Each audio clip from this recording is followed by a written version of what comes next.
So a development in the very liturgy in itself, in which now we add significant items.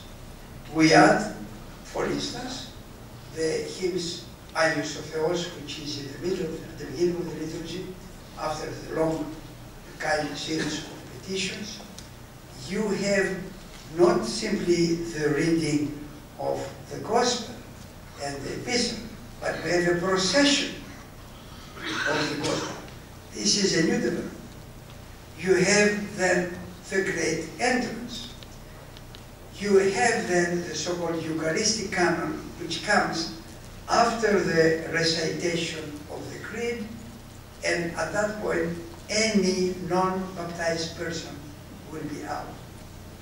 What happens in this shape of the liturgy then is the following. You have the beginning of the liturgy up to the Agios of Theos, Holy God, Holy Mighty, Holy Lord that have mercy on us. You have the little entrance, the reading of the Epistle, the reading of the Gospel. At that point, there was a kind of a piece in which it was the so-called the prayer for the catechumens, the prayer for the people who were receiving instruction in order to become Christians and be baptized, but they have not been baptized yet. This is the place where you read that, and the prayer ends with the exclamation by the celebrant, so that they too in due time may join us in a full worship.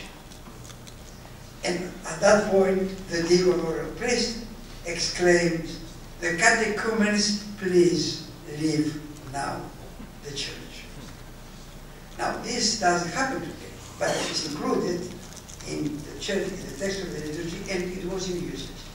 After that, you have the great entrance, so that the catechumens, or the people who are not yet baptized, they would be prevented even to see the holy gifts even before their consecration. So you have this development. You have the great entrance, then you have the creed, the developed creed, as we know it, Πιστεύω εις έναν Θεό, I believe in one God, and then what follows is the main Eucharistic canon, leading with two basic prayers, leading to the consecration of the holy gifts. Now, we have this thing and this development, and we have something also very important. After the consecration of the holy gifts, the liturgy continues with a short line of petitions, and here comes the recitation of the prayer, Our Father, Pater. You see, the Paterimon as a central piece and the Creed are central and are connected to the core of the liturgy. After the Paterimon, the believers are invited to participate in the Holy Eucharist. And the liturgy ends with, "Let us depart in peace." The two prayers leading to the Eucharist are different in the liturgy of St. Basil and St. John Chrysostom.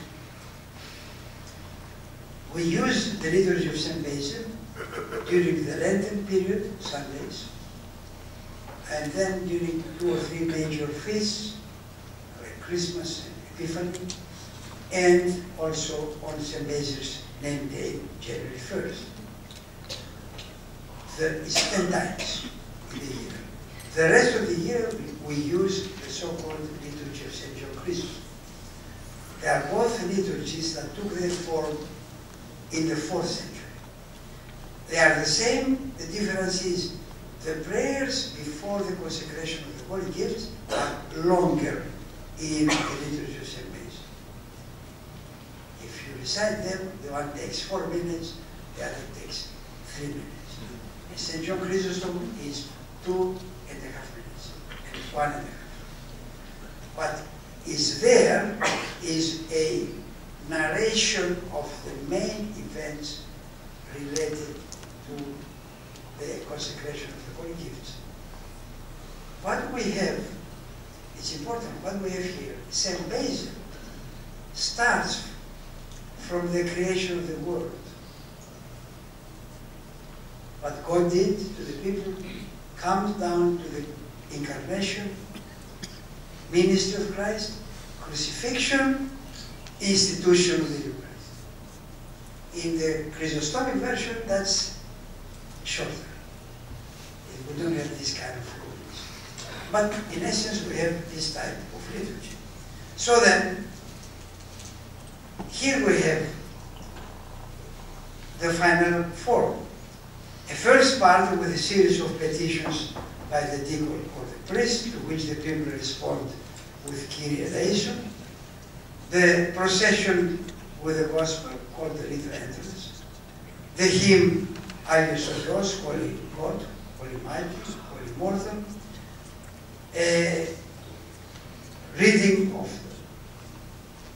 pieces from the Old, from the New. In the past, it was also 2 pieces from the Old Testament, but then at a certain point of time, we had only from the New Testament. The special part for the catechumens, the people who were instructed to become Christians. The procession of the holy gifts, so-called great entrance, Μεγάλη Είσοδος. Then the order of the divine liturgy, the so-called anaphora, or Eucharistic canon. The consecration of the holy gifts, the recitation of our Father, the invitation of the people to participate, and the final dismissal. It is apparent that since the time of St. Basil the Great, St. John Chrysostom, in other words, since the 4th century, the structure of the Eucharistic service became the same. But the accompaniments, which is hymns and other elements, have been added. Major additions, but not in the main liturgy. The main liturgy is exactly the way it is today. The additions were a Vesper service the night before, because in the understanding, the Jewish understanding, which was adopted by the Church, the day begins the night before. So in the Vespers of the previous day, we celebrate what happens in the coming. To give you an example, St. Barbara's name day, December 4. On the eve of December 3rd, we have the Vespers. St. George, April 23rd. In the Vespers on the 27th, we have the Vespers. So we have the Vespers, we have the Matins, preceding the liturgy, which Matins and Vespers contain an amazing amount of hymns in terms of music and poetry. It's a pity that today most of the people miss this. It's a pity. And it's something that there is a change, a musical change in the service of Sunday. In other words, each Sunday follows one basic mode musically. We have 8 modes. First, second, third, and fourth. Plagal of first, plagal of second, heavy or plagal of third, and plagal of fourth. Every Sunday has one only kind of mode. It's very interesting. Of course, our choir sings the same thing. But if you have a very good chanter, you hear different kind of music. Because it's a different mode every Sunday. But you have the additions in the service of the Matins and in the service of the Vespers.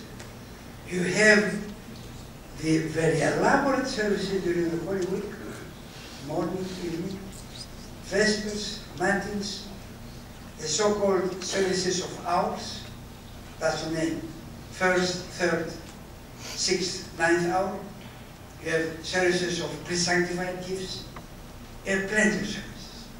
And then you have a development, a worshiping development related to the sacraments. Sacrament of baptism, sacrament of wedding, sacrament of ordination. Originally, they were part of the liturgy. But at a certain point, you have plenty of people, you have plenty of baptisms, you cannot do that. Just in every liturgy, imagine, connected to the liturgy, if you are in a big parish, you have the ordinary liturgy plus 2 weddings, a baptism. You start at 8, you finish 4 o'clock. So it was disconnected. The sacraments were disconnected in order to give the possibility for this kind of, have the liturgy much more limited and much more practically available to the people. So we have a tremendous development musically, poetically, architecturally, and iconographically. From the very beginning, when you have nothing, you go to the 1st century and you see in the catacombs, especially in Rome, if you go to the catacombs of St. Callistus and St. Sebastian, you can see there the original iconography. It's just linear, just simple lines, a cross, or an elementary figure of Christ holding in his shoulders a lamb, or some symbols like anchor, or some trees depicting eternity. There are items like that. That gradually starts developing. You develop, you start with the iconographic cycle, and you have now, you imagine the original basilica being an oblong church, plain walls with windows and 2 lines of columns. Then you develop something and you start now having, and the church is open. You start, because of practical reasons, you erect some sort of a low fence, very low, 4 feet maximum, to separate the holy altar. But it's a low thing, with an opening in the center. The next development is that you start erecting something above this fence, but still it's open. You fill the opening now with icons. You have the icon of Christ on the left-hand side, the icon of the Mother of God on the right-hand side. Next to Christ is John the Baptist. Next to the Mother of God is the saint or the event on which the church is based. A saint or an event. In other words, St. George, St. Demetrios, St. Catherine, St. Mary, or an event, Annunciation, Transfiguration, Crucifixion, etc. Then there is a new addition above this line. A series of icons, the 12 apostles. Then you have one more addition. You end up with some churches that are still in existence in Greece, in which this iconostasis reaches the ceiling with plenty of icons. But they are following a certain pattern. The first, like the 4, the icon above the holy door is the Last Supper. First line of icons, the apostles. Second line, some major saints or martyrs. Third line, some of the prophets of the Old Testament, etc. Then you have a development around the dome. The dome is resting on a tympanum, as it's called. You have there iconography. You have 4 triangles holding the dome. Here come the icon of the 4 evangelists. And then you start covering the walls with iconography, al fresco, or movable icons, and you end up with the church as a building being fully iconographed. If you go to some countries like Romania, Russia, I saw these kind of things even in Slovakia, they have even outside iconography. And miraculously, this iconography has been preserved in spite of the bad weather. Now, the iconography is a necessity, an artistic necessity in the communities, but it's something else. They don't have always the availability of schools or other possibilities. So the iconography becomes a teaching instrument. You see there the life of church, the major events in the life of Christ. You see the Old Testament prophets, the New Testament evangelists, the miracles of Christ, the saints, the martyrs. It's a full theological school. And we deal with a tremendous amount of icons, which, by the way, are artistically, not all of them, but thousands of them are artistically of the highest possible value. Let me just mention one simple thing. In the Metropolitan Museum of New York, there is an icon of the Mother of God. It's an icon that size. Let's say 2 feet by 1.5.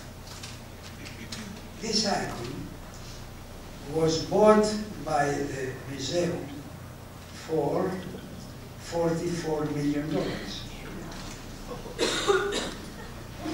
It comes from the 11th, 12th century and is a Byzantine icon that starts showing elements of a transition to what then becomes Renaissance style. But that shows the value of, and the fact that here you have high level art. Let me not prolong more of this kind of thing, but just offer to you one more thing that is useful to know.